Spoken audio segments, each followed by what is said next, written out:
Om Swastiastu, Matinus Dharma dimanapun berada, semoga kita selalu dalam keadaan bersyukur, sehat, dan bahagia. Nah, bersama kami Pokjalo Kementerian Agama Kabupaten Bangli pada hari ini selesai melakukan pembinaan atau bimbingan penyuluhan di Lapas Narkotika kelas 2A Bangli. Nah, pada hari yang baik ini tentu semoga bahasanya juga bermanfaat baik untuk kita semua, yaitu tentang bagaimana pandangan Hindu terkait dengan sampah, atau juga bisa spesifiknya ke sampah upakara.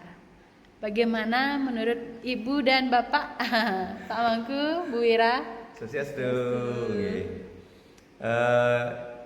Ini pertanyaan menarik ya. Jadi kalau berbicara tentang sampah, jangan lupa loh, sampah itu juga ada teologinya. Waduh, sampah ada teologinya juga ya. Mengapa saya katakan sampah itu ada teologinya? Karena kita juga percaya bahwa kan Tuhan itu ada di mana-mana. Ya enggak? Yeah. Wiyapi wiyapake. Dalam sastra dikatakan iswara sarwa bhutanam, wiswa wirat swarupa. Jadi Tuhan itu meresapi semua ciptaan dan semua yang ada di dunia ini sesungguhnya adalah perwujudan kosmik dari Tuhan itu sendiri. Maka di dalam sampah pun sesungguhnya ada nilai-nilai ketuhanannya gitu. Tapi Pak Mangku nikah. Nah sekarang kan kita tahu nih kalau sampah, nah berbicara tentang sampah upakara. Kalau sampah upakara itu kan artinya upakara itu kan media bagi kita untuk memuja Tuhan. Ya, mengucap Ya, rasa untuk syukur. mengucapkan syukur kepada Sang Dewasa, nunas ampura kepada Sang Dewasa, dan juga sebagai media kita memohon anugerah kepada beliaunya. Nah ketika kita gunakan upakara niki sebagai media untuk memuliakan Tuhan, maka sesungguhnya di dalam upakara itu sudah berisi tentang energi-energi ketuhanan. Mengapa? Karena niat kita untuk Tuhan, kita persembahkan untuk Tuhan, dan kita memohon melalui kepada Tuhan melalui upakara itu. Maka ya, Banten ini sebenarnya menjadi penghubung antara kita sebagai pemuja dengan Tuhan yang kita puja. Nah, penghubung ini kan pasti kena energi ketuhanan dong. Nah, menghubungkan kita, apalagi di sana udah dikasih percikan apa? Dikasih doa-doa, mantra. Ya, dikasih mantra, kemudian kasih tirte, dikasih dupe dan sebagainya. Nah, sehingga saya kira sampah upakara niki memiliki energi yang sangat luar biasa kalau kita kaitkan dengan teologi.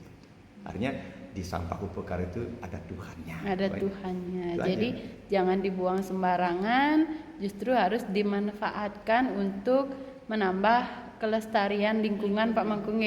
Jadi kita bisa buktikan nanti umat Dharma bisa membuktikan, misalnya punya tanaman di pekarangan. Nah sampah-sampah upakara ini kita coba rajang, ya kita haluskan. Atau mungkin kita bisa langsung bakar, kita jadikan sebagai pupuk, taburkan itu di tanaman. Saya yakin tanaman itu akan menjadi lebih subur, berbunga lebih lebat dan berbuah lebih manis. Ya. Dan ini saya pribadi sudah membuktikannya. Iya, mantap. Jadi tidak hanya bisa mempersembahkan, tapi juga mendapatkan manfaat baiknya dari apa yang dipersembahkan. Bisa juga lakukan ini, misalnya sampah upakara itu kita cacah ya, kemudian dirajang kecil-kecil, kemudian kita tebarkan di pekarangan rumah, di tembok penyangkar kita. Maka sampah itu akan menjadi proteksi, menjadi pelindung buat pekarangan kita. Iya, ilmu baru ini. Ya, jadi pelindung kita. Ya, jadi dia mengapa? Karena energi daripada sampian ini di saat yang sama diserap oleh lingkungan, oleh tanaman, oleh tanah, dan energinya juga akan memberikan perlindungan kepada kita yang ada di dalam pekarangan itu. Sangat bermanfaat sekali Pak Mangku, dan baru mungkin untuk kita yang belum tahu ternyata sampah upakara itu juga banyak manfaatnya untuk kita kalau kita benar dalam mengolahnya.